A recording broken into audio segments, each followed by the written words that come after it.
கடந்த வாரத்தில் கடந்த சில நாட்களாக கடந்த சில வாரங்களாக இயேசுடைய 2ஆம் வருகை குறித்து நம்ம தியானித்து வருகிறோம்ல. கடைசி காலங்களை அறிந்து கொள்ளுங்கள் என்று இயேசு சொல்லியிருக்கிற வார்த்தையை வைத்து நாம் வாழ்கிற இந்த காலம் எப்படிப்பட்ட காலம், அப்போ இந்த காலத்தில் நாம் எப்படி வாழ வேண்டும், எந்த காலத்தில் வாழ்கிறோம் என்பதை அறிந்தால்தான் அந்த காலத்துக்கு ஏற்றபடி நம்ம வாழ்க்கை முறையை அமைத்து கொண்டு வாழுவதற்கு ஏதுவாக இருக்கும். இது சொன்ன கடைசி காலம், ஆண்டவருடைய வருகையின் காலம், அந்த வருகைக்கு முன்னால் உண்டாகிற எழுப்புதலின் காலம். அப்போ கடைசி காலமாக இருக்கிறதுனால நம்முடைய சிந்தனை எண்ணங்கள் எல்லாமே ஆண்டவருடைய 2ஆம் வருகை குறித்தே இருக்க வேண்டும். 2ஆம் வருகை சமீபித்து விட்டார். இயேசுடைய 2ஆம் வருகை முதல் முறை அவர் இந்த உலகத்தில் மனிதனாய் அவதரித்து இயேசு என்கிற பெயரிலே ஜனங்கள் மத்தியிலே நன்மை செய்கிறவராய் சுற்றித் திரிந்து சிலுவையில் மரித்து உயிர்த்தெழுந்து அதன் பிறகு சீஷர்களுக்கு தன்னுடைய பிரதான கட்டளை கொடுத்து பரலோகத்திற்கு போனார். அவர் திரும்ப வருவார் என்பது வாக்கு தத்துவம், தீர்க்க தரிசனம். அவர் மறுபடியும் நான் வருவேன், ஐ வில் கம் அகெயின். ஆண்டவர் சொல்லியிருக்க, நான் திரும்ப வருவேன். அதான் தேவனுடைய தீர்க்க தரிசனம். அந்த காலம் நெருங்கி விட்டார். இந்த கடைசி காலத்துக்கான அடையாளங்கள் நம்மை சுற்றிலும் தீவிரமாய் நடந்து கொண்டிருக்கிறது. இந்த கொள்ளை நோய் கூட இயேசுடைய அவருடைய வருகை சமீபித்து விட்டது. நாம் கடைசி காலத்தில் இருக்கிறோம் என்பதை இந்த கொள்ளை நோய் தெளிவுபடுத்தி கொண்டிருக்கிறது. அதான் காலகாலமாக கொள்ளை நோய் வருது. இன்றைக்கே வருது. எத்தனையோ வருஷங்களுக்கு முன்னால், 1000 வருஷத்துக்கு முன்னால் கூட தான் கொள்ளை நோய் வந்தது. 2000 வருஷத்துக்கு முன்னால் கூட தான் வந்தது. அதனால் என்ன என்பதாக நினைக்கலாம். இதுக்கு முன்னால் வந்த கொள்ளை நோய்கள் எல்லாமே ஒரு குறிப்பிட்ட இடத்திற்குள்ளே, நாட்டுக்குள்ளே, ஏரியாக்குள்ளே முடங்கி விட்டார். ஒரு தேசம் அல்லது சில தேசங்கள் பாதிக்கப்பட்டது, அவ்வளவுதான். ஆனால் இந்த கடைசி காலத்துக்கான அடையாளம் என்ன தெரியுமா? லூக்கா 21ஆம் அதிகாரம் 35ஆம் வசனத்தில் இயேசு ஒரு அடையாளத்தை சொல்லுகிறார். லூக்கா 21ஆம் அதிகாரம் 35ஆம் வசனம், பூமியில் எங்கும் குடியிருக்கிற அனைவர் மேலும் அது ஒரு கண்ணியை போல வரும். கடைசி கால ஆபத்துகள், கடைசி காலத்தில் வரக்கூடிய கொள்ளை நோய் பாதிப்புகள், இதெல்லாம் பூமி எங்கும் குடியிருக்கிற அனைவர் மேலும். இந்த கொரோனா மாதிரி முழு உலகத்தை பாதித்த ஒரு கொள்ளை நோயை உலகம் பார்த்தது இல்லை. ஒரு கண்டத்தில் பாதிப்பு வந்தது, ஒரு தேசத்தில் உண்டானது. ஆனால் கொரோனா கொள்ளை நோய் தான் முழு உலகத்தையும், அதான் இயேசு சொன்னார், பூமியில் எங்கும் குடியிருக்கிற அனைவர் மேலும் அந்த கண்ணியை போல் அந்த ஆபத்து வரும். அந்த சொன்ன இயேசுடைய வார்த்தை அப்படியே நிறைவேறி கொண்டிருக்கிறதை பார்க்கிறோம். அதனால் நம்ம அறிந்து கொள்ளணும், இது கடைசி காலம், ஆண்டோடைய வருகை சமீபித்து விட்டது. அப்போ ஆண்டோடைய வருகைகளை நம்ம எடுத்துக்கொள்ளப்படுவதற்கு நம்ம ஆயத்தப்பட வேண்டும். இயேசு கிறிஸ்து வரும்போது அவருக்குள் வாழ்கிறவர்கள், ஆயத்தமாக இருக்கிறவர்கள் கண்ணிமை நேரத்தில் எடுத்துக்கொள்ளப்பட்டு நம்ம வானத்தில் இயேசுவை சந்திப்போம். அநேகர் ஆவிக்குள்ளாக்கப்பட்டு சரீரம் மறுரூபமாக்கப்பட்டு இயேசுவை சந்திப்போம். முதலாவது கிறிஸ்துவுக்குள் மரித்தவர்கள், அடக்கமண்ணப்பட்டவங்க உயிரோடு எழுந்திருப்பாங்க, மகிமையின் சரீரத்தோடு எழுந்திருப்பார்கள். ஆவியானவர் உயிர்ப்பித்து ஒரு மகிமையின் சரீரத்தை கொடுப்பார். இது 1 கொரிந்தியர் 15ஆம் அதிகாரத்தில் தெளிவாக எழுதப்பட்டிருக்கிறது. அது மாதிரி 1 தெசலோனிக்கேயர் 4ஆம் அதிகாரத்திலும் எழுதப்பட்டிருக்கிறது. இது நிறைவேறுகிற காலம் இப்பொழுது சமீபித்து வந்து விட்டது. இதைத்தான் நீங்கள் அறிந்து கொள்ள வேண்டும். 1 தெசலோனிக்கேயர் 4ஆம் அதிகாரத்தில் நீங்கள் பார்க்கும்போது 1 தெசலோனிக்கேயர் 4ஆம் அதிகாரம் 16-17 வசனங்களை பாருங்க. ஏனெனில் கர்த்தர் தாமே ஆரவாரத்தோடும் பிரதான தூதனுடைய சத்தத்தோடும் தேவ எக்காலத்தோடு வானத்திலிருந்து இறங்கி வருவார். இயேசு கிறிஸ்து வானத்திலிருந்து இறங்கி வருவார். இயேசு பரலோகத்துக்கு எடுத்துக்கொள்ளப்படும் போது சீஷர்கள் வானத்தை அண்ணாந்து பார்த்து கொண்டிருந்தார்கள். அப்போஸ்தலர் 1ஆம் அதிகாரத்தில் சொல்லப்பட்டிருக்கிறது, இந்த இயேசுவானவர் எப்படி உங்களுடைய கண்களுக்கு முன்பாக வானத்துக்கு எழுந்தருளி போனாரோ அப்படியே திரும்ப வருவார் என்பதாக சொல்லப்பட்ட தீர்க்க தரிசனத்தை பார்க்கிறோம். இங்கே இந்த வசனம் எழுதப்பட்டிருக்கிற பாருங்க, கர்த்தர் தாமே ஆரவாரத்தோடும் பிரதான தூதனுடைய சத்தத்தோடும் தேவ எக்காலத்தோடு வானத்திலிருந்து இறங்கி வருவார். அப்போ என்ன நடக்கும்? அப்பொழுது கிறிஸ்துவுக்குள் மரித்தவர்கள் முதலாவது எழுந்திருப்பார்கள். முதலாவது நடக்கிற காரியம் விஷயம், கிறிஸ்துவுக்குள் மரித்தவர்கள், கிறிஸ்தவர்களாக மரித்தவர்கள் அல்ல, கிறிஸ்துவுக்குள் இயேசுக்குள் ரட்சிக்கப்பட்டு அபிஷேகம் பெற்று இயேசுக்காக வாழ்ந்து தேவ சித்தத்தின்படி வாழ்ந்து அப்படி அடக்கம் பண்ணப்பட்டவர்கள் எழுந்திருப்பாங்க மகிமையின் சரீரத்தோடு. அதனால தான் நாம் எரிப்பது கிடையாது, அடக்கம் பண்ணுகிறோம், விதைக்கிறோம். அந்த விதை திரும்ப முளைத்து எழும்பும். அதைத்தான் 1 கொரிந்தியர் 15 அதிகாரத்தில் சொல்லப்பட்டிருக்கிறது. மகிமையின் சரீரத்தோடு அந்த சரீரம் உயிர்த்து எழும். அந்த நம்பிக்கையில் தான் நம்ம அடக்கம் செய்கிறோம். கிறிஸ்துவுக்குள் மரித்தவர்கள் முதலாவது எழுந்திருப்பார்கள். பின்பு உயிரோடு இருக்க நாமும் கர்த்தருக்கு எதிர்கொண்டு போக மேகங்கள் மேல் அவர்களோட கூட ஆகாயத்தில் எடுத்துக்கொள்ளப்படும். கண்ணிமே நேரத்தில் இங்கே மறைஞ்சிருவோம். சரீரம் மறுரூபமாக்கப்பட்டு மத்திய ஆகாயத்தில் இயேசுவை சந்திப்போம். இவ்விதமாய் எப்பொழுதும் கர்த்தருடனே இருப்போம் என்பதாய் வசனம் சொல்லுகிறாரு. அப்போது வருகையில் நடக்க போகிற காரியம் இதுதான். அப்போ அதற்கு இயேசு சீக்கிரம் வரப்போகிறார். அவர் வந்த பிறகு இந்த சபை எடுத்துக்கொள்ளப்படும். கிறிஸ்துவுக்குள் மரித்தவங்க எடுத்துக்கொள்ளப்பட்ட பிறகு உலகத்தில் என்ன நடக்கும்? அப்போ தான் அந்தி கிறிஸ்துவின் ஆட்சி வரும். உலகம் முழுவதையும் ஒரு துஷ்டன் ஆளுகை செய்வான். ஒரே தலைவன் இருப்பான் உலகம் முழுவதுக்கும். இப்போவே நடக்கிற சம்பவங்களை பாருங்கள். இந்தியாவில் என்ன சொல்கிறாங்க? ஒரே ஒரு தேசம், ஒரு ரேஷன் கார்டு, அப்புறம் ஒரே மொழி, அப்புறம் ஒரு மதம், இப்படி எல்லாமே ஒன்று பேசுகிறாங்களே. இது பைபிளில் சொல்லப்பட்டிருக்கிறது. கடைசி காலத்துக்கான அடையாளம். இப்போ தேசத்தை ஒன்றாக்குவாங்க, அப்புறம் முழு உலகத்தை ஒன்றாக்கி ஒரு லீடர் ஆட்சி பண்ணுவான். அவன் ஒரு பயங்கர துன்மார்க்கனாக இருப்பான், அந்தி கிறிஸ்து என்று சொல்லப்படுகிறவன். அந்த நாட்களில் அவன் ஜனங்களை கொடுமைப்படுத்தி, ஜனங்களை வேதனைப்படுத்தி, இரக்கமில்லாதபடி நடந்து அந்த நாளை விரும்புகிறவனுக்கு ஐயோ என்று பைபிளில் சொல்லப்படும். அவ்வளோ கொடிதான காலம் அது. 7 வருஷம் அவனுடைய ஆட்சி இருக்கும். அது உபத்திரவு காலம் என்று வேதம் சொல்லுகிறாரு. 7 வருஷம் உபத்திரவு காலம், 3 வருஷம் உபத்திரவு காலம், அடுத்த 3 வருஷம் மகா உபத்திரவு காலம். தாங்கிக் கொள்ள முடியாது, மக்களால் வாழ முடியாதபடி செத்து போயிடலான்னு தோணும். அந்த மாதிரி ஒரு நெருக்கம். அதை நோக்கித்தான் சாத்தான் இன்றைக்கு உலகத்தை பல காரியத்தை சாத்தான் செய்து கொண்டிருக்கிறான். ஒரே காடு, எல்லாமே ஒன்று என்று சொல்ல காரணம் உலகம் முழுவதுக்கும் ஒரு லீடர் ஆட்சி பண்ணுவான் என்பதாக. அதன் பிறகு 7 வருஷம் கழித்த பிறகு இயேசு பிரத்யட்சமாய் உலகத்தில் இறங்குவார். சகல பரிசுத்தவான்களோடும் தூதர்களோடும் ஒலிவ மலையில் அவருடைய பாதங்கள் நிற்கும். அப்போ சாத்தானோடு ஒரு யுத்தம் பண்ணி அவனை பாதாளத்தில் அடைப்பார். அதன் பிறகு 1000 வருஷம் இயேசு இந்த முழு உலகத்தை ஆட்சி பண்ணுவார். 7 வருஷம்தான் சாத்தானுக்கு காலம். அவனுடைய காலம் முடிந்த பிறகு இயேசு ஜெயம் பெற்று முழு உலகத்திற்கும் ஒரே கடவுள், ஒரே ஆண்டவர், ஒரே லீடர் இயேசு கிறிஸ்து, அவரே ஆட்சி பண்ணுவார். அதுக்கு அடையாளம் தான் இன்றைக்கி உலகத்தில் எந்த தேசத்துக்கு போனாலும் இயேசுவை ஆராதிக்கிற மக்களை நீங்கள் பார்க்க முடியும். அவங்கவுங்க மொழியிலே ஆராதிப்பாங்க. ரஷ்ய மொழியில், சீன மொழியில், ஜாப்பனீஸ் மொழியில், கொரிய மொழியில், அந்தந்த மக்கள் அவங்கவுங்க மொழியில் கர்த்தர் ஆராதிப்பார்கள். உலகம் முழுவதிலும் இன்றைக்கு இயேசுவை நேசிக்கிறவங்க, ரட்சிக்கப்பட்டவங்க இருப்பதை நீங்கள் பார்க்கிறீர்கள். காரணம் முழு உலகத்திற்கும் ஆண்டவராக இயேசு ஆட்சி பண்ணுவார். அந்த நாட்களில் சாத்தான் இல்லாதபடியினால் பாவம் இருக்காது, மரணம் இருக்காது, துன்மார்க்கம் இருக்காது, அசுத்தங்கள் இருக்காது, தீமைகள் இருக்காது. இயேசுடைய ஆட்சி காலம் சமாதானம், மக்கள் அமைதியாக மகிழ்ச்சியாய் வாழுகிற ஒரு காலம். அவருடைய ஆட்சி தான் பொற்காலம். 1000 வருஷம் மக்கள் ஒரு கவலை இல்லாமல், துன்பம் இல்லாமல், பயம் இல்லாமல், மரணம் இல்லாமல், வேதனை இல்லாமல் வாழ்ந்துதான் பைபிள் எக்ஸ்பிளைன் வருகிற நாட்களில் அது இன்னும் தெளிவாக நம்ம பார்க்க போகிறோம். இப்பொழுது ஒரு அவுட்லைன் உங்களுக்கு சொல்லுகிறேன். அதை நினைச்சால் ஒரு பெரிய சந்தோஷம். அதனால் 1000 வருஷம் அரசாட்சி. இயேசுதான் முழு உலகத்தையும் ஆட்சி செய்கிற ராஜாவாக திரும்ப வருவார். முதன்முறை வந்தபோது இரட்சகராக வந்தார், சிலுவையிலே மரிக்க. இனி வருவது ராஜாதி ராஜாவாக வருவார். முழு உலகத்தையும் ஆளுகை செய்கிறவராக அவர் வருவார். அதற்குத்தான் இன்றைக்கு உலகம் ஆயத்தம் செய்யப்படுகிறது. இந்த கொள்ள நோய் மூலமாக திரள் கூட்ட மக்கள் ஆண்டவர் பக்கம் திரும்புகிறார்கள்.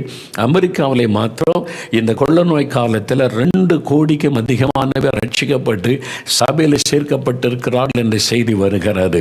2 கோடிக்கும் அதிகமானவர்கள், பல கோடி பேர் வேத புஸ்தகத்தை வாசிக்க ஆரம்பிச்சிட்டாங்க. இதுவரைக்கும் வசனத்தை தேடாரங்க வாசிக்க ஆரம்பிச்சிட்டாங்க.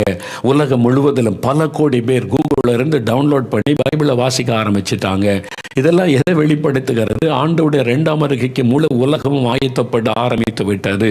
அந்த காலம் நெருங்கி விட்டது. அதனால தான் இயேசு சொன்னார், இந்த காலத்தை குறித்து அறிந்து கொள்ளுங்கள். ஆகவே தேவ பிள்ளைகளை அறிந்து கொள்ளணும். நம்ம வாழ்கிற இந்த காலம் கடைசி காலம், இயேசுடைய 2ஆம் வருகையின் காலம். அப்போ அவருடைய வருகையில் நம்ம காணப்படுவதற்கு நம்ம ஆயத்தப்படுத்தி கொள்ள வேண்டியது ரொம்ப அவசியம். நீங்கள் நல்லா அறிந்து கொள்ளுங்க, இயேசுவை சந்திக்கிறவர்கள் தான் பாக்கியவான்கள், பாக்கியவதிகள். நீங்கள் அதை அறிந்து கொள்ளணும். நம்ம தேசத்தில், நம்முடைய தமிழ்நாட்டில் பிரபல இசையமைப்பாளர் ஏஆர் ரகுமான் ஒரு பேட்டியில் சொல்கிறாங்க, வீடியோவில் நீங்கள் பார்த்துருப்பீங்க. அவன் கேள்விக்கிறேன், நீங்கள் யாரை சந்திக்க விரும்புகிறீர்கள்? அவர் என்ன சொன்னார் தெரியுமா? ஜீசஸ் கிரைஸ்ட், அவரை சந்திக்க விரும்புகிறேன் என்று சொன்னார். ஏன் தெரியுமா?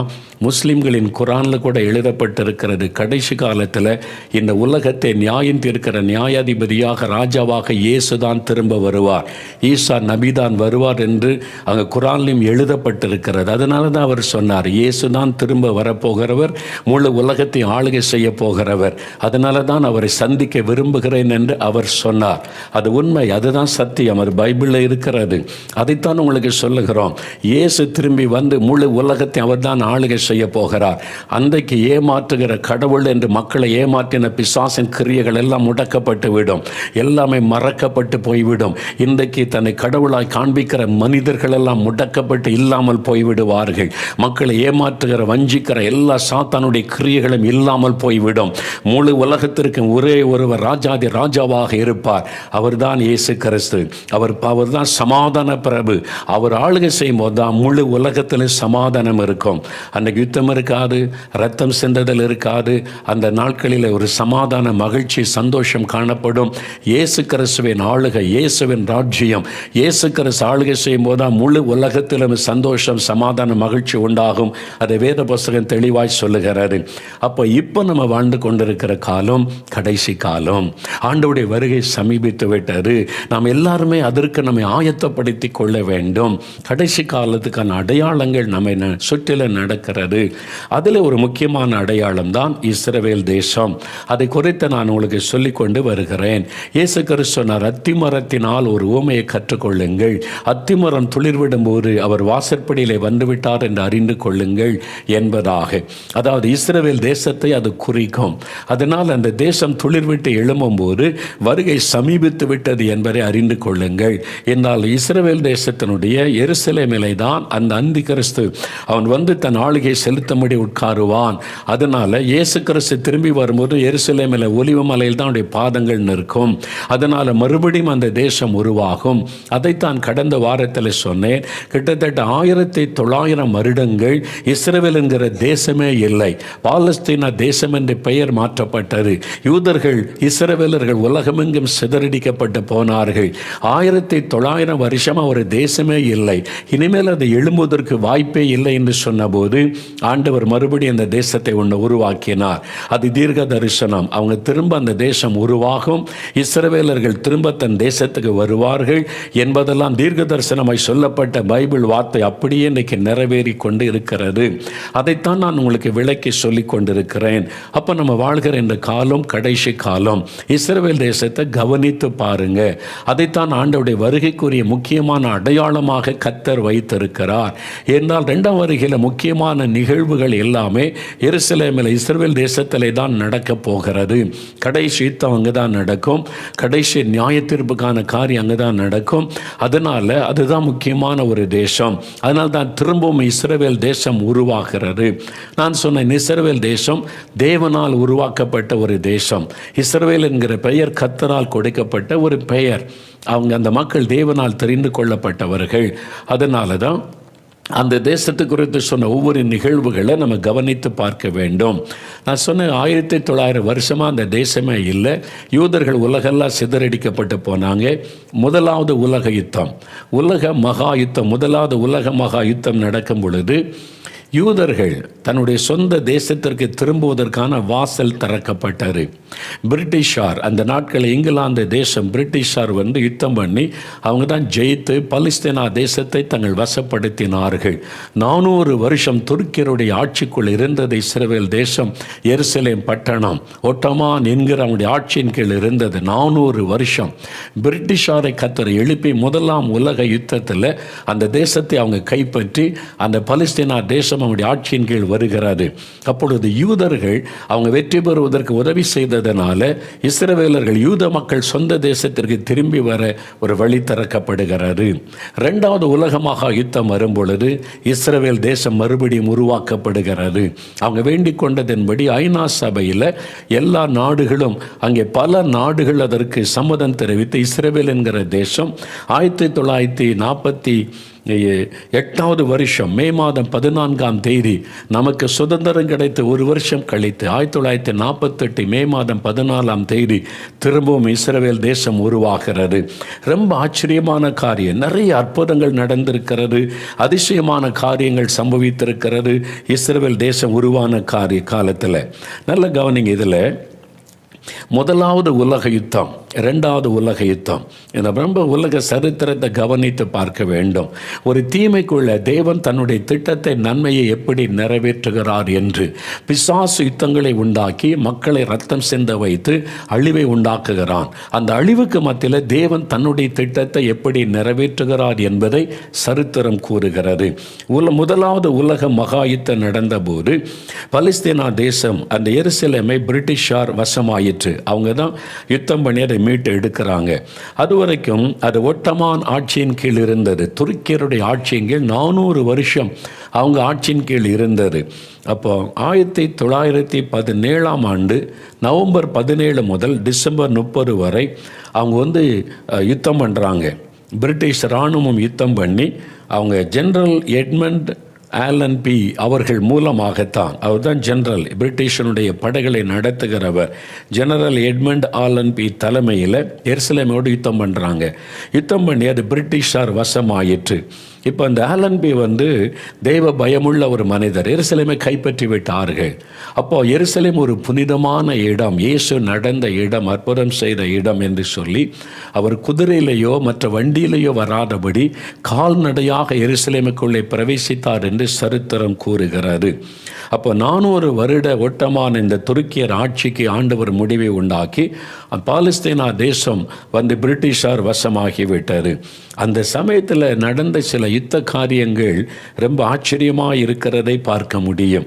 அதாவது வேதாகம கால யுக்தி பைபிளில் நிறைய யுத்தங்களை பற்றி எழுதப்பட்டிருக்கிறதை நீங்கள் பார்க்க முடியும். 1 சாமுவேல் 2 சாமுவேல் ராஜாக்கள் நாளாகம புஸ்தகத்தில் எப்படி அந்த ராஜாக்கள் யுத்தம் பண்ணாங்க, எதிரிகளை ஜெயித்தார்கள் என்ற பல காரியங்களை பார்க்க முடியும். இப்போ பிரிட்டிஷார் யுத்தம் பண்ண வர்றாங்க எருசலேமை பிடிப்பதற்கு. ஜெனரல் ஆலன் பி அவர் தான் ஜெனரல் அதை லீட் பண்ணி கொண்டு போகிறார் இராணுவத்தை. அவர் ஈஸியாக ஒரு பெரிய யுத்தம் பண்ணி நிறைய மரணங்கள் உண்டாகாமல் சுலபமாக எருசலேமை அவங்க கைப்பற்றினார்கள் என்று சரித்திரம் கூறுகிறார். அதற்கு காரணம் இந்த ஆலன் பியினுடைய கீழே பணி செய்கிற மேஜர் விவியன் கில்பர்ட் என்கிற ஒரு அருமையான ஒரு லீடர் இருந்தார். அவர் மேஜராக பணி செய்கிறார் இராணுவத்தில், பிரிட்டிஷ் இராணுவத்தில் மேஜராக ஆலன் பியினுடைய கீழே பணி செய்து கொண்டிருந்தவர். அவர் ஒரு நல்ல கிறிஸ்தவர். யுத்த களத்துக்கு போனாலும் டெய்லி பைபிள் வாசித்து ஜெபம் பண்ணக்கூடிய ஒரு மனிதர். ஒரு நாள் அவர் யுத்த களத்தில் அப்படி எருசலேமை பிடிக்கணும், எருசலேமை நெருங்கி கொண்டு இருக்கிறோம்.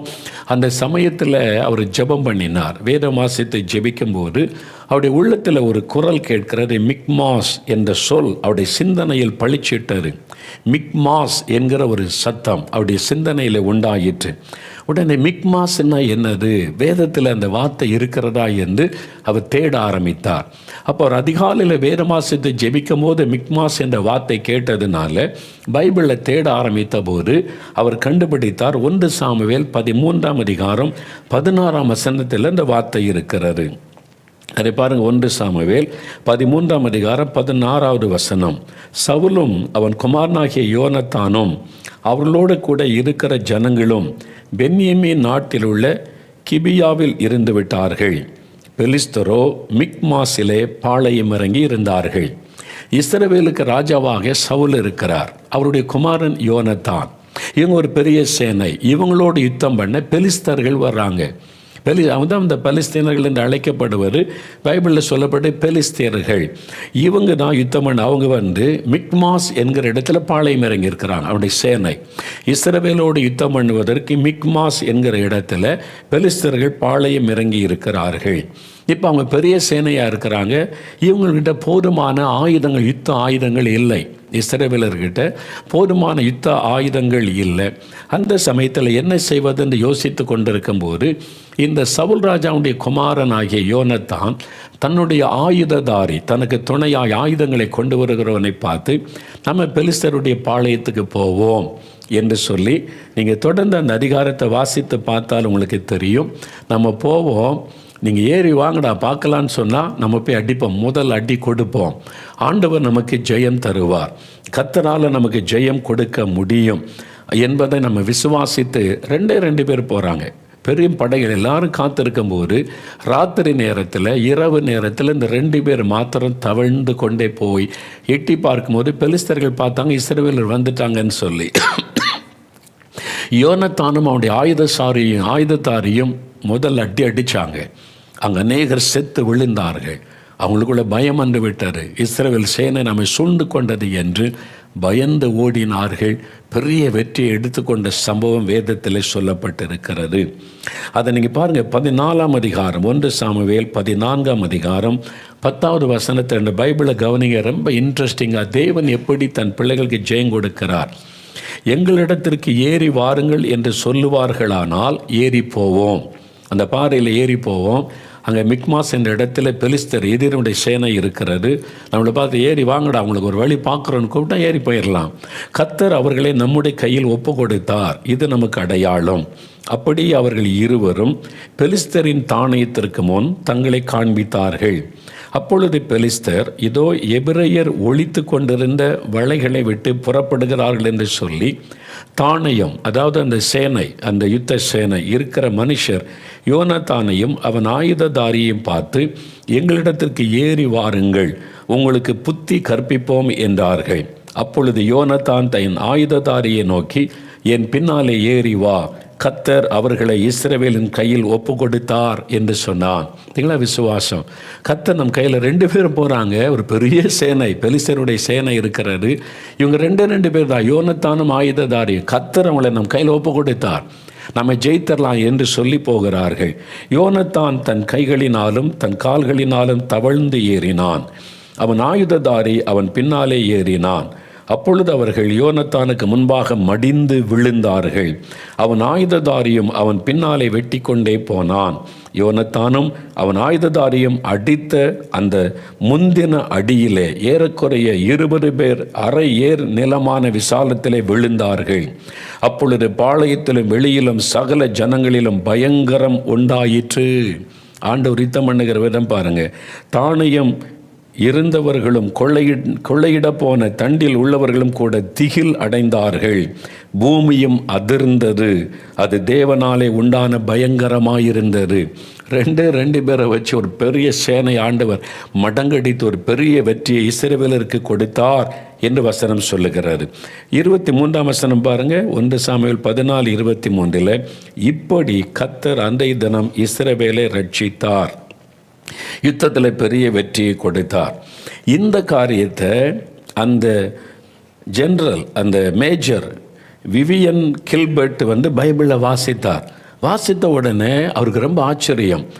என்ன ஒரு ஆச்சரியம் என்றால், இப்போ இந்த துருக்கிய இராணுவம் பாளையம் இறங்கி இருக்கிற இடம் அதே மிக்மாஸ். வேதத்தில் சொல்லப்பட்ட பெலிஸ்தருடைய எதிரினுடைய சேனை பாளையம் இறங்கியிருந்த அதே இடத்துல தான் இப்போ துருக்கியருடைய இராணுவ சேனை இருக்கிறாங்க. அவங்க அந்த பாளையம் இருக்கிறாரு. உடனே இவர் மேஜர் கில்பர்ட் ஜெனரல் ஆலன்பிகிட்ட போய் இந்த வசனத்தை வாசித்து காண்பித்தார். பைபிள் இப்படி இருக்குது, இப்படி ஒரு யுத்தம் நடந்தது, உயிர் சேதம் அதிகமில்லை, 2 பேரை வச்சு கர்த்தர் பெரிய வெற்றி கொடுத்தார். அதனால் நாம் ஜெயிக்க முடியும், நம்ம இந்த எதிரினுடைய சேனையை வெற்றி பெற முடியும், எருசலேமை மீட்டு எடுக்க முடியும். இந்த துருக்கிய படைகளோடு நம்ம யுத்தம் பண்ணி அதிக சேதமில்லாதபடி வெற்றி பெறலாம். ஆனால் வேதத்தில் சொல்லப்பட்டபடி நம்ம யுத்தத்தை நடத்தலாம் என்று சொல்லி அவங்க சிறிய ஒரு ரோந்து படை, பெரிய படைகளை திரட்டிட்டு போல ஒரு சின்ன கூட்டத்தை அவங்க அழைத்து கொண்டு போய் இரவு நேரத்தில் அவங்க தாக்கினாங்க, துருக்கிய படைகளை தாக்கினாங்க. எப்படி அன்றைக்கு பெலிஸ்தர்கள் சிதறடிக்கப்பட்டு ஓடினார்களோ அதே மாதிரி பெரிய யுத்தம், ரத்தம் சிந்ததில் இல்லாமல் அந்த ஒட்டமான் என்கிற துருக்கியர் கையில் இந்த எருசலேமை அவர்கள் மீட்டு எடுத்தார்கள். இது சரித்திரம். அன்றைக்கு வேதாம காலத்தில் நடந்ததை போலவே ஆண்டவர் பெரிய ஒரு யுத்தத்தை அவர் நிறைவேற்றி இஸ்ரவேல் அந்த தேசத்தை, எருசலேம் பட்டணத்தை மீட்டு எடுக்க வைத்தார். இப்படித்தான் இந்த பிரிட்டிஷார் அந்த எருசலேமை கைப்பற்றி மீட்டு எடுத்தார்கள் என்பதாக சரித்திரம் சொல்லுகிறது. சரி, 1948 2வது உலக மகா யுத்தம் முடிந்த பிறகு ஐநா சபையில் இந்த பிரச்சனையை கொண்டு போகிறாங்க. எங்களுக்கு தனி நாடு வேணும், எங்களுடைய தேசம் பைபிளில் சொல்லி இருக்கிறது, எங்களுடைய தேசத்தினுடைய எல்லைகள் என்ன, இது எங்களுக்கு ஆண்டவர் வாக்குத்தத்தம் பண்ணின தேசம் என்று சொல்லி இஸ்ரவேலர்கள் பேசின போது ஐநா சபையில் அதுக்கான பேச்சுவார்த்தை நடத்தப்பட்டு அந்த தேசத்தை 2 மக்களுக்கும் பிரித்து கொடுக்கலாம், பலிஸ்தீன மக்களுக்கும் இஸ்ரவேலருக்கும் பிரித்து கொடுக்கலாம் என்று தீர்மானம் நிறைவேற்றப்பட்டு இஸ்ரவேலுக்கு ஒரு தேசம் கொடுக்கப்பட்டது. அதுதான் 1948 மே மாதம் 14 அந்த தேசம், இஸ்ரவேல் தேசம் மறுபடியும் உருவாகிறது. அந்த நாளில் எருசலேமில் அவங்க கூடியிருந்த அந்த கட்டடம் இப்பவும் இருக்கிறது. அங்கே தான் அவங்க பேசி ஒப்பந்தத்தில் கையெழுத்திட்டு தனி நாடாக பிரகடனப்படுத்தப்பட்டது. அந்த இடத்துக்கு நான் போயிருக்கிறேன். அங்கே போயிருந்தபோது அவங்க அழைத்து கொண்டு போய் இந்த இடத்தை காண்பித்தாங்க.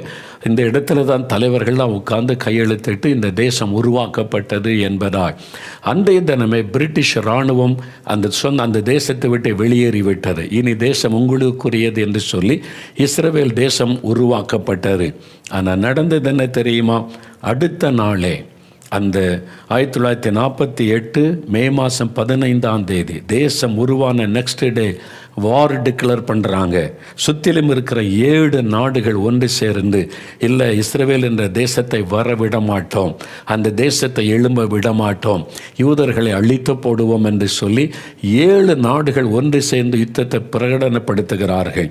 எகிப்து, Syria, Jordan, Lebanon, Iraq, Saudi Arabia, Yemen என்கிற 4 நாடுகளும் அவங்க யுத்தத்தை டிக்ளேர் பண்ணுறாங்க. நீங்கள் பார்த்தீங்கன்னா இந்த சமயத்தில் யோசித்து பாருங்கள், ஒரு தேசம் உருவாகி நெக்ஸ்ட் டே இந்த 1948 மே 14 இந்த தேசம் உருவாக்கப்பட்ட போது, அந்த தேசத்துக்கு சுதந்திரம் வந்தபோது ஜூவிஷ் ஏஜென்சி அதனுடைய தலைவராக இருந்து சுதந்திரத்திற்காக பாடுபட்டவர் டேவிட் பென் குரியன். அவர் தான் முதல் பிரதம மந்திரி ஆக்கப்படுகிறார். அவங்க சுதந்திரத்திற்காக பாடுபட்டவர், ஜூவிஷ் ஏஜென்சியில் லீடராக இருந்து எல்லாரையும் ஒன்றிணைத்து தேசம் உருவாக பாடுபட்டவர். அதனால் அவர் முதல் பிரதம மந்திரியாக அறிவிக்கப்படுகிறார். அதே நாளில் அமெரிக்காவின் ஜனாதிபதியாக இருந்த ஹாரி ட்ரூமன் அவர் இஸ்ரவேல் தேசத்தை அதே நாளில் அங்கீகரித்து விட்டார். அது தனி தேசம், அதை நாங்கள் அமெரிக்கா அங்கீகரிக்கிறோம் என்று சொல்லி அவர் அங்கீகரித்தார். இது ஒரு இஸ்ரவேலருக்கு ஒரு பெரிய வெற்றியின் நாளாக இருந்தது. யோசித்து பாருங்க, 1900 வருஷமாய் தேசமே இல்லாமல் இருந்தது. அதுக்காக எவ்வளவோ அவங்க பிரயாசப்பட்டாங்க. இப்போ தேவன் ஒரு தேசத்தை அவளுக்கு கொடுத்து விட்டார். ஆனால் அடுத்த நாளே ஒரு துக்கமான செய்தி, சுற்றி இருக்கிற 7 நாடுகள் ஒன்று சேர்ந்து வார் டிக்ளேர் பண்ணிட்டாங்க. இஸ்ரவேலோட யுத்தம், இஸ்ரவேல் என்கிற தேசத்தை வரவிட மாட்டோம், எழும்ப விட மாட்டோம், அவர்களை மறுபடியும் தேசத்தை விட்டு சிதறடிப்போம் என்று இந்த 7 நாடுகளை சேர்ந்து யுத்தம் பண்ண ஆரம்பித்தார்கள். இந்த இராணுவமே உருவாக்கப்படலை, இப்பதான் தேசம் உருவாக்கி இருக்கிறது.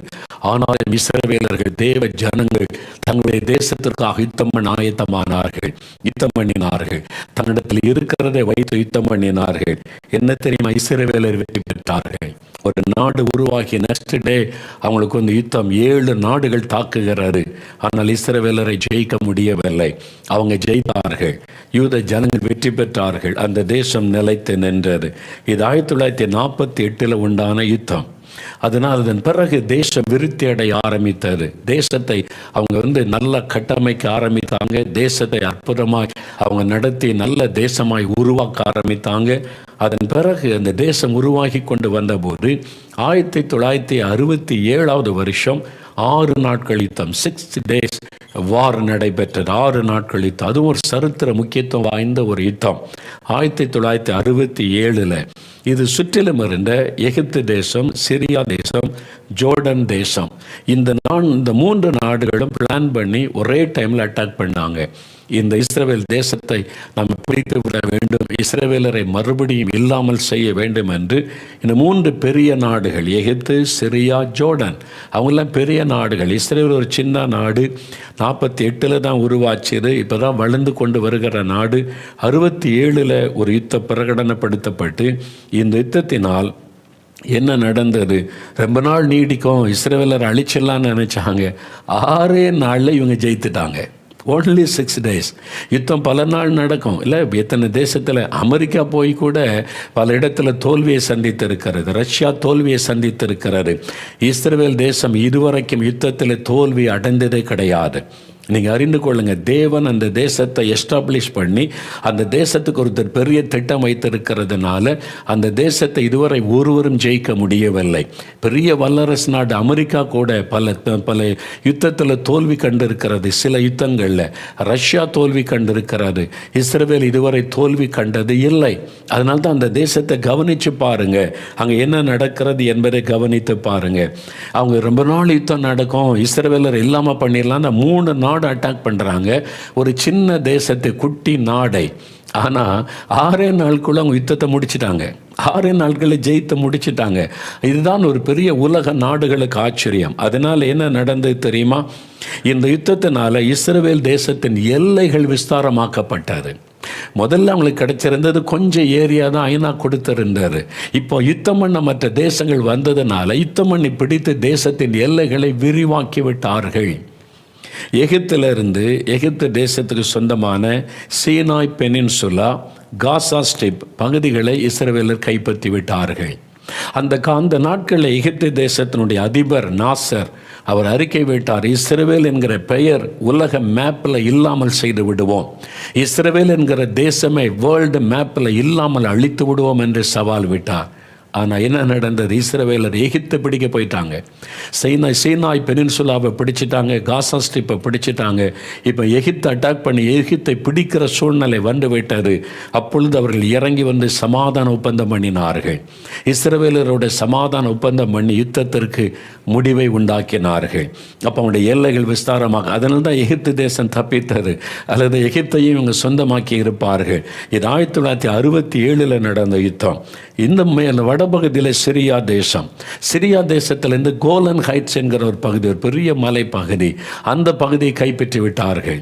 அந்த எல்லையும் விஸ்தாரமாகிவிட்டது. தென் எல்லையும் விஸ்தாரமாகிவிட்டது, வட எல்லையும் விஸ்தாரமாகிவிட்டது. ஜோர்டான் நாடு அது கிழக்கு பகுதியில் இருக்கிறது. அவங்க தான் எருசலேமின் சில பகுதிகளை அவங்க ஆளுகையின் கீழே வச்சிருந்தாங்க. இந்த டெட் சி அது அவங்க கையின் கீழே ஆளுகையின் கீழே வச்சிருந்தாங்க. இவங்க யுத்தம் பண்ணினதுனால ஜோர்டான் நாடு கடைசியில் தோல்வி அடைந்து சமாதான ஒப்பந்தத்துக்கு வந்தாங்க. சரி, உங்களோட சமாதானம் பண்ணி கொள்கிறோம். அதனால் எருசலேம் பட்டணம் முழுவதும் இஸ்ரவேலுக்கு சொந்தமானது. அது வரைக்கும் எருசலேமில் முக்கியமான பகுதிகளை ஜோர்டான் நாடு வைத்திருந்தது. அது மாத்திரமல்ல, சவக்கடல் அவங்களுடைய ஆளுகையின் கீழ் இருந்தது. சமாதான ஒப்பந்தம் பண்ணி அதை பிரித்து கொள்ளலாம், ஒரு பகுதி உங்களுக்கு, ஒரு பகுதிக்கு எங்களுக்கு என்று. இப்படி இந்த 6 நாள் யுத்தத்தில் 3 பக்கம் எல்லைகள் விஸ்தாரமாகிவிட்டது. ஒரு பக்கம் மத்திய தரைக்கடல், மற்ற 3 பக்கமும் எல்லைகள் விஸ்தாரமாகிவிட்டது. பல நாள் யுத்தம் நடக்கும், இஸ்ரவேலர் இல்லாமல் பண்ணிடலான்னு நினைச்சாங்க. 6 நாளில் வெற்றி பெற்று தேசங்களை கலங்கடித்து விட்டார்கள். 3 தேசமும் இஸ்ரவேலோடு சமாதான ஒப்பந்தம் என இறங்கி வந்தார்கள். அதனால தான் இன்றைக்கும் இஸ்ரவேல் தேசத்துக்குள்ளே எகிப்து தேசத்தின் வழியாக நம்ம இஸ்ரவேல் தேசத்துக்குள்ளே போக முடியும். ஜோர்டன் நாட்டின் வழியாக இஸ்ரவேல் தேசத்துக்கு போக முடியும். அங்கே அந்த மாதிரி சமாதான ஒப்பந்தம் பண்ணி அந்த தேசத்தோடு ஐக்கியமாக்கி விட்டார்கள் இஸ்ரவேலரோடு. ஆண்டவர் இப்படி இஸ்ரவேல் தேசத்துக்காக யுத்தம் பண்ணி அதனுடைய எல்லைகளை எல்லாம் விஸ்தாரமாக்கி கொடுத்தார். இந்த யுத்தத்தினுடைய விளைவு என்ன? முதலாவது, இஸ்ரவேல் தேசத்தினுடைய எல்லைகள் விஸ்தாரமாக்கப்பட்டது. 2வது, இஸ்ரவேல் தேசத்தின் இராணுவ வலிமை உலக நாடுகள் அறிந்து கொண்டது. சின்ன நாடு, சின்ன இராணுவம் அப்படி நினைச்சாங்க. இஸ்ரவேல் இராணுவத்தை யாரும் ஜெயிக்க முடியாது என்று உலக நாடுகள் அறிந்து கொண்டது. இவ்வளோண்டு சின்ன நாடு பெரிய நாடுகளை துவசம் பண்ணிவிட்டார். அவனுடைய இராணுவ பலன் எப்படிப்பட்டது என்பதை உலக நாடுகள் அறிந்து கொண்டார். அது மாத்திரம் இஸ்ரவேலினுடைய இராணுவ உளவுத்துறை எத்தனை சிறப்பானது என்பதை உலக நாடுகள் இன்றைக்கும் கூட இஸ்ரவேல் தேசத்தினுடைய இராணுவ உளவுத்துறை ரொம்ப விசேஷமானது என்பதை உலகம் அறிந்து கொண்டார். எதிரி பிளான் பண்ணும்போதே கண்டுபிடிச்சு அடிச்சிருவாங்க. எதிரி பிளான் பண்ணுவான்ல, இந்த பகுதியில் இராணுவ பலத்தை அல்லது இதை பெருக்கி கொண்டு இதை வச்சு தாக்கணும்னு நினைப்பாங்க. அவங்க பிளான் பண்ணும்போதே இவங்க தாக்கி அந்த இடத்தை அழிச்சிருவாங்க. இதுதான் இஸ்ரவேலுடைய சிறப்பு. அவருடைய உளவுத்துறை அவ்வளோ பிரபலமானது. அதனால் உண்மை என்ன தெரியுமா, இஸ்ரவேல் மீது யுத்தம் நடக்கும் போதெல்லாம் அவங்க ஜெயித்து எல்லைகளை விஸ்தாரமாக்கிடுவாங்க. இஸ்ரவேல் தேசத்து மேலே யார் படையெடுத்து பக்கத்து நாடுகள் வந்தாலும் ஜெயித்த எல்லைகள் விஸ்தாரமாகிவிடும். சமாதான பேச்சை நடத்தி இஸ்ரவேலர் சரி சமாதானமாக பயிர்வானி வந்தால் அவங்க தங்களுடைய தேசத்தை விட்டு கொடுத்துருவாங்க. ஓகே, சமாதானமாக இருப்போம் என்று சொல்லி. அதனால தான் பலஸ்தீனர்களுக்கு அவங்க இடத்தை விட்டு கொடுத்தாங்க. அரபியர்களுக்கு இந்த இடம் அந்த இடம், இன்றைக்கி தேசத்தில் பெரும்பகுதியை அவங்க விட்டு கொடுத்து விட்டார்கள். இதுதான் நடந்தது. அதனால் இதுவரை நடந்த எந்த யுத்தத்திலும் இஸ்ரவேலர்கள் தோத்தது கிடையாது. ஆனால் அவங்க தோல்வி அடைந்தது ஒரு யுத்தம், மீடியா யுத்தம். ஆனால் அந்த மீடியாக்களில் நியூஸுகளில் இஸ்ரவேல் தேசத்தை குறித்த பொய்யான செய்திகளை தான் பரவ செய்வார்கள். ஏன்னா அந்த தேசத்தை பிடிக்காதவங்க நிறைய பேர் இருக்கிறாங்க. அதனால் மீடியாக்கள் வழியாக உண்மை செய்தியை மறைத்து பொய்யான செய்திகளைத்தான் அவங்க வெளியிடுவாங்க. இஸ்ரவேல் அப்படி நடக்க இப்படி நடக்குன்னு. ஆனால் பொய்யான செய்திகள். இதுதான் இஸ்ரவேல் நாட்டை குறித்தன உள்ள ஒரு காரியம். அவங்க சொல்கிறாங்க, இஸ்ரவேல் தேசத்தினர் தங்களுடைய ஆயுதங்களை கீழே வச்சுட்டாங்கன்னு வைங்க, இராணுவமே இல்லைன்னு ஆச்சுட்டா நாட்டையே இல்லாமல் பண்ணிடுவாங்க. அவ்வளோ எதிரிகள் சுற்றிலும் இருக்கிறாங்க. இந்த இஸ்ரவேல் தேசத்தினுடைய இராணுவ சிறப்பாக இருக்க காரணம் என்னென்னா, இஸ்ரவேல் தேசத்தில் இருக்கிற வாலிபர்கள், ஒவ்வொரு வாலிபர்களும் 3 வருஷம் கட்டாய இராணுவ பயிற்சி எடுத்தாக வேண்டும். படிக்கிற காலத்திலேயே ஒவ்வொரு இஸ்ரவேல் தேசத்தில் இருக்கிற யூதர்கள், இஸ்ரவேலர்கள் 3 வருஷம் இராணுவ பயிற்சி எடுக்கணும். அவங்களுக்கு எல்லா விதமான இராணுவ பயிற்சியும் கொடுத்துருவாங்க. அதே மாதிரி வாலிப பெண் பிள்ளைகள் 2 வருஷம் இராணுவ பயிற்சி எடுக்கணும். அந்த இராணுவத்தில் போய் எல்லாத்தையும் கற்றுக்கொடுவோம். பெண் பிள்ளைகளும் சரி பையங்களும் சரி எல்லாருமே இராணுவ பயிற்சி எடுத்திருக்கணும். ஏன் தெரியுமா, இஸ்ரவேலில் யுத்தம்னு வந்துட்டா அந்த முழு தேசமும் இராணுவமாய் மாறிவிடும். ஆண்கள் பெண்கள் எல்லாரும் இராணுவ வீரர்களாய் மாறிடுவாங்க. எல்லாருமே இராணுவ பயிற்சி எடுத்தவர்கள். என்ன சின்ன தேசம், ஒரு குட்டி நாடு, சுற்றிலும் எதிரிகள் ஏராளமாக இருக்கிறாங்க. தங்களுடைய தேசத்தை பாதுகாக்க அவ்வளோ வைராக்கியமுள்ள மக்களாய் அவர்கள் இருக்கிறார்கள். எனக்கு அன்பானவள், இதுதான் இஸ்ரவேல் தேசத்தை குறித்ததான காரியங்கள். அதனால தான் அந்த தேசத்தை கவனித்து பாருங்க. ஆண்டவர் அந்த தேசத்தை ஒரு அடையாளமாய் வைத்திருக்கிறார். இன்றைக்கும் பாருங்கள், உலகத்தில் அதிகமான டூரிஸ்டுகள் வரக்கூடிய இடம் இஸ்ரவேல் தேசம். நிறைய மக்கள் உலகத்தின் எல்லா நாடுகளிலும் கூட்டம் கூட்டமாய் அந்த தேசத்திற்கு வந்து போகிற 3 மதங்களுக்கு முக்கியமான தேசமாக இருக்கிறது. யூதர்களுக்கும் யூத மதத்துக்கும் அது முக்கியமான தேசமாக இருக்கிறது. இஸ்லாமியர்களுக்கும் அது ஒரு முக்கியமான தேசம். ஈசா நபி பிறந்து வளர்ந்த இடம். திரும்பவும் இயேசு கிறிஸ்து ஈசா நபி நியாயாதிபதியாய் அங்கு தான் வரப்போகிறார் என்பதும் அவருடைய குரானில் சொல்லப்பட்டிருக்கிற விஷயம். அவங்களுக்கும் அது முக்கியமான ஒரு இடம். கிறிஸ்தவர்களுக்கு முக்கியமான இடம். இயேசு ரத்தம் சிந்தி மரித்து உயிர்த்தெழுந்த இடம். அவர் திரும்ப வந்து நியாயாதிபதியாய் வரப்போகிற இடம். அதனால் ரொம்ப முக்கியமான ஒரு இடம் இஸ்ரவேல் தேசம், எருசலேம் பட்டணம். அதனால் அந்த தேசத்தில் நடக்கிற ஒவ்வொரு காரியத்தை உன்னிப்பாக கவனித்து பாருங்கள். அதை நீங்கள் பார்க்கும்போது அறிந்து கொள்ளுங்கள், இயேசு வாசற்படியிலே வந்து விட்டார். 1948 தான் அந்த தேசம் உருவானது. உலகத்தில் பஞ்சம், கொள்ள நோய், பூமி அதிர்ச்சிகள் உண்டாகும்னு இயேசு அந்த அடையாளங்களை சொன்னார். இதில் பூமி அதிர்ச்சிகள் முன்னாலெல்லாம் அங்கொன்றும் இங்கொன்றுமாக நடைபெறும். ஆனால் இப்போ நிறைய பூமி அதிர்ச்சிகள் ஏராளமாக அங்காங்கே சேதத்தை உண்டாக்குறது நிறைய பூமி அதிர்ச்சிகள். ஹிஸ்டரியன் சொல்கிறாங்க, வரலாற்று ஆசிரியர்கள் 1948க்கு பிறகுதான் இந்த பூமி அதிர்ச்சிகள் உலக அளவில் அதிகமாய் வந்திருக்கிறது. அதிகமான பூமி அதிர்ச்சிகளும் பெரிய சேதத்தை உண்டாக்குற பூமி அதிர்ச்சிகளும் அதன் பிறகு உண்டாயிருக்கிறது. என்னால் இஸ்ரவேல் தேசம் உருவானது தான் 2ஆம் வருகைக்குரிய முக்கியமான அடையாளம். அதன் பிறகு தான் வருகைக்குரிய அடையாளங்கள் தீவிரமாய் உலகத்திலே தோன்ற ஆரம்பித்தது என்பதை உலக சரித்திரத்தில் நம்ம பார்க்கிறோம். அப்போ நாம் வாழ்ந்து கொண்டிருக்கிற இந்த காலம் கடைசி காலம். இயேசு வாசற்படியிலே வந்து விட்டார். இதை நாம் அறிந்து கொள்ளணும். அப்போ இந்த காலத்தில் நம்ம என்ன செய்ய வேண்டும்? ஆண்டோடைய வருகைக்கு நம்ம ஆயத்தப்படுத்தி கொள்ள வேண்டும். அதில் கவனம் செலுத்த வேண்டும். நம்முடைய நோக்கம் எல்லாம் இயேசு திரும்ப வரும்போது நான் காணப்பட வேண்டும். இந்த உலகத்தையே சிந்தையாய் கொண்டு வாழ்ந்து கொண்டிருக்கிற மக்கள் ஏராளம். வெறும் உலக காரியத்தை மாத்திரமே தேடி கொண்டிருக்க நிறைய பேர். படிப்பு வேணும், வேலை வேணும், சம்பாதிக்கணும், வீடு கட்டணும், வருமானம், இதை மாத்திரமே. உலகத்தில் வாழ்வதற்கு நமக்கு தேவை. ஒரு வீடு அவசியம், வருமானம் அவசியம், நம்ம ஆரோக்கியமாக இருக்கணும், நம்ம ஒரு சந்தோஷமாக இருக்கணும். ஆண்டவர் அதைத்தான் விரும்புகிறார். ஆனால் ஆண்டவர் சொல்றார், நீங்கள் உலகத்தார் அல்ல. நான் உலகத்தான் அல்லாததை போல நீங்கள் உலகத்திற்குரியவர்கள் அல்ல. நீங்கள் மேலானவைகளை நாடுங்கள். உங்கள் வீடு பரலோகத்தில் இருக்கிறது. அங்கே தான் உங்களுக்காக ஒரு மாளிகை நான் ஆயத்தப்படுத்தி கொண்டிருக்கிறேன். அதனால் நம்முடைய சிந்தை பரலோகத்துக்கு அடுத்ததாக இருக்க வேண்டும். நான் ஆண்டவரோடு காணப்படணும், பரலோக ராஜ்யத்தில் பிரவேசிக்கணும். அதுதான் நம்முடைய வாழ்க்கையின் முக்கிய நோக்கமாக இருக்க வேண்டும். தேவனுடைய ராஜ்யத்திலே பங்கடைவது, இயேசுவோடு கூட வாழ்வது, அவரோடு கூட அவருடைய அரசாட்சியின் கீழ் வாழ்ந்து மகிழுவது, அதுதான் நிரந்தரமான ஒரு வாழ்க்கை. அதனால் வெறும் உலக காரியத்தையே தேடிக்கொண்டிருக்காதபடிக்கு ஆவிக்குரிய காரியத்தை நாடணும். நான் ரட்சிக்கப்படணும், பரிசுத்தாவிலே நிரப்பப்படணும், நான் இன்னும் ஜெபிக்கணும், வசனத்தை தியானிக்கணும், வருகைக்கு ஆயத்தப்படுத்தி கொள்ளணும். இயேசு வரும்பொழுது எக்காலம் துணிக்கும். யார் யார் காதில் அந்த எக்கால துணி கேட்குமோ அவங்க மறுரூபமாக்கப்பட்டுருவாங்க. மற்றவங்க கைவிடப்பட்டு விடுவார்கள் என்று வேதம் சொல்லுகிறது. அந்திக்கிறிஸ்துவின் ஆட்சி காலத்தில் கொடுமையை அனுபவிப்பார்கள் என்று வேதம் எச்சரிக்கிறது. எல்லா கிறிஸ்தவங்களும் எடுத்துக்கொள்ளப்பட மாட்டாங்க. ஆயத்தமான கிறிஸ்தவர்கள், அப்படி வருகைக்கு ஆயத்தமானவங்க மட்டும்தான் எடுத்துக்கொள்ளப்படுவார்கள். இயேசுவின் பேரை சொல்கிற எல்லாரும் எடுத்துக்கொள்ளப்படுவது இல்லை. அப்போ அவருடைய வருகைக்கு தங்களை ஆயத்தப்படுத்தி கொள்கிறவங்க. அதனால தான் இந்த நாட்களில் அதை குறித்த சிந்தை நமக்கு வேணும். ஆண்டவரே, வருகைக்கு நீ ஆயத்தப்படுத்தி கொள்ளணும். நீர் வரும்பொழுது எக்காலம் துணிக்கும் போது உம்முடைய சமூகத்தில் நான் நிற்க வேண்டும். அதற்கு உங்களை ஆயத்தப்படுத்தி கொள்ள வேண்டும். இயேசு கிறிஸ்து வரும்போது உங்களுடைய ஆவி, ஆத்மா, சரீரம் குற்றமற்றதாக இருக்கும்படி காக்கப்படுவதாக இந்த ஆண்டவர் சொல்லி இருக்கிறதை பார்க்கிறோம். அது மாத்திரமல்ல, அதற்கு முக்கியமான ஒரு காரியத்தை இயேசு சொல்லுகிறார். லூக்கா எழுதின சுவிசேஷம் 21 அதிகாரம் 36 வசனத்தில் பாருங்க. லூக்கா 21:36 இயேசு சொல்லுகிறார், கடைசி கால அடையாளங்கள், தீமைகள் நடக்கிறது. நீங்கள் கடைசி காலத்தில் இருக்கிறீங்க. ஆகையால் இனி சம்பவிக்க போகிற இவைகளுக்கெல்லாம் நீங்கள் தப்பி இந்த கடைசி கால ஆபத்தில் நீங்கள் சேதமடையாதபடி பாதுகாக்கப்பட்டு மனுஷகுமாரனுக்கு முன்பாக வரப்போகிற இயேசுவாகிய மனுஷகுமாரனுக்கு முன்பாக நிற்க பாத்திரவான்களாக எண்ணப்படுவதற்கு எப்பொழுதும் ஜெபம் பண்ணி விழித்திருங்கள். இயேசு சொல்கிறார், இதான் வழி. எப்பொழுதும் ஜெபம் பண்ணுங்க. எப்பொழுதும் எனக்காகவே ஜெபிச்சுட்டு இருக்க முடியுமா?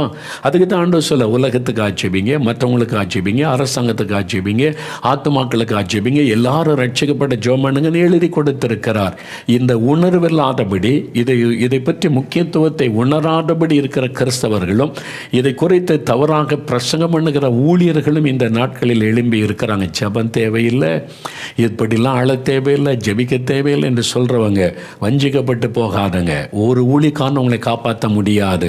ஆண்டவர் அந்த ஊழியக்காரர் இப்படி சொன்னார், இந்த ஊழியக்காரர் இப்படி சொன்னதை நம்பித்தானே நான் இப்படி இருந்தேன், கைவிடப்பட்டு போவீங்க. ஆண்டவர் சொல்லுவார், எந்த ஊழியக்காரன் என்ன சொன்னான்னு, நான் உனக்கு என்ன சொன்னேன்?